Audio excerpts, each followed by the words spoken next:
Okay, from the first picture, I did cut the billet off a soft maple. Used the chainsaw, my circular chainsaw, and then my carving chainsaw to get rid of the bark. Clean it up a little bit. Cut the top, use a chisel and hammer to get the bulk out. Now I'm going to cut a little bit more of my chainsaw, maybe use a chisel more to get it deeper, and then I'll use my circular chainsaw to start carving it. That's the Lancelot. I also have the Merlin to start dishing it out and see how it looks. Okay, wasn't planning on making a video, but might as well. So I'm using a Rockwell jaw horse, just got it 2 days ago. Always wanted it, more so for clamping projects like this. Not endorsed anyway from any product that I'm showing you, but maybe someday or a sponsor of sorts. So again, the Merlin and the Lancelot, the circular chainsaws. Of course, there's my steel carving saw. So a piece of, again, billet soft maple from my grandmother's tree that was cut down. She planted it when she was, you know, I think 10 with her mother. Eventually passed due. She's still living, thank goodness, 89. So I thought I'd make her a dish or bowl out of it as a keepsake. I grew up climbing it. My kids grew up climbing it, you know, or did anyway. But enough personal information. So there we go. So I use the chainsaw itself, again, the steel, to do a checkerboard pattern, back and forth, you know. Then I'll take the chisel and knock those out, and then I'll start shaping it. Try to get core of the meat out of the core of the wood. You could use a drill press, you know. Any kind of drill bit will do. Obviously, the bigger, the better. Forstner bit or spade bit, spur bits, you know, whatever. Pole saw, whatever you have, use what you can. But the main work is done by, again, a circular chainsaw and a normal chainsaw with a carving blade. Of course, you can use whatever chainsaw you have as well. Just obviously be careful with anything you do. All right, so here's the other half.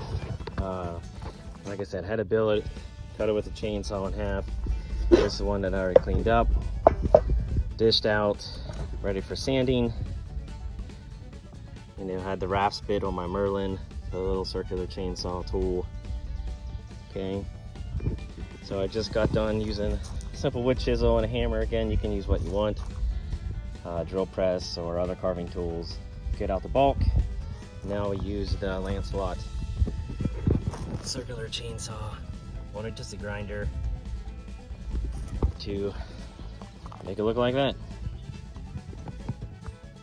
All right, so I just used the Lancelot to get majority of the rough stuff out, you know, about halfway into the bowl. And I'm just using feel. You could get some measuring tools out, but this isn't my first bowl, you know, and I can tell by just the feel how far I want to go. I usually try to keep, you know, this is still fairly green, inch to around an inch, 3/4, ½ inch is pushing it. Of course, it'll be lighter, but I like to give a little more meat to it. It's there so far so good. Gonna keep carving it down and go from there. All right, starting to get close to where I want my inside of my bowl finished. So I just took my tool and flattened the bottom a little bit, so it's just it's solid. It's still a bowl, so it's still gonna rock, but just sort of touched up, you know, flat spot.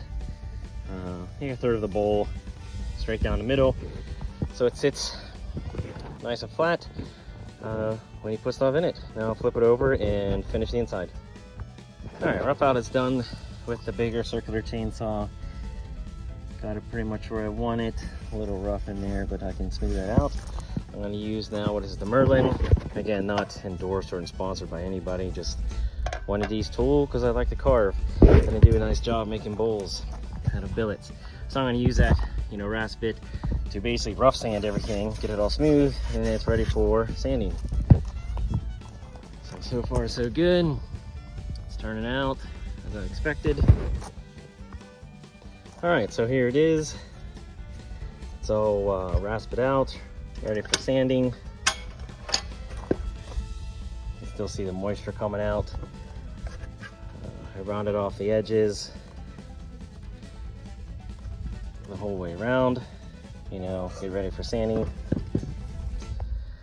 But there you go. So you get a nice, you know, keepsake from a tree that you grew up with, that, you know, family members planted, and generations from generations got to climb and have fun with it. But like most things, there's come to an end, but it's a way to keep the memories alive. So if you have any ideas or any trees, there you go.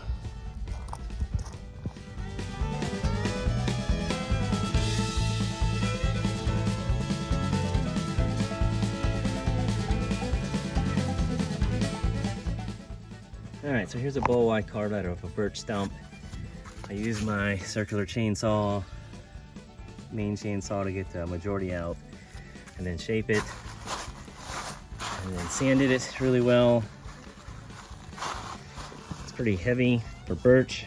Carve out the bottom a little bit to make it a little lighter, and then cut the bark outside, give it that kind of rustic look, and then put several layers of salable finish on it. And there you go. Any stump you can turn into a bowl, or whatever you want. Then when you get your salad bowl done, you can make your tongs, like a stir fry kind of utensils. Works pretty well together. You have the birch bowl and the cherry. Just using whatever I had around. They're about 13 inches long. Hole in there to hang if you want to hang it. And then for these, I put the beeswax mineral oil finish on. So there you go. You got a whole set. All right, here's another idea. Some guys or people are making them, the woven cutting boards.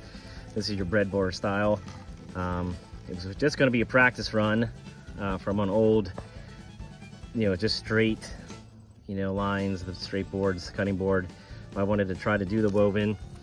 That's why it's a little thinner. I tried to keep them, at least an inch thick. This is 5/8 finished, but you can see the contrast of the woven.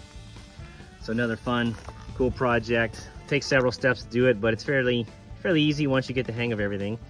But there you go, a nice, cool woven, like breadboard cutting board.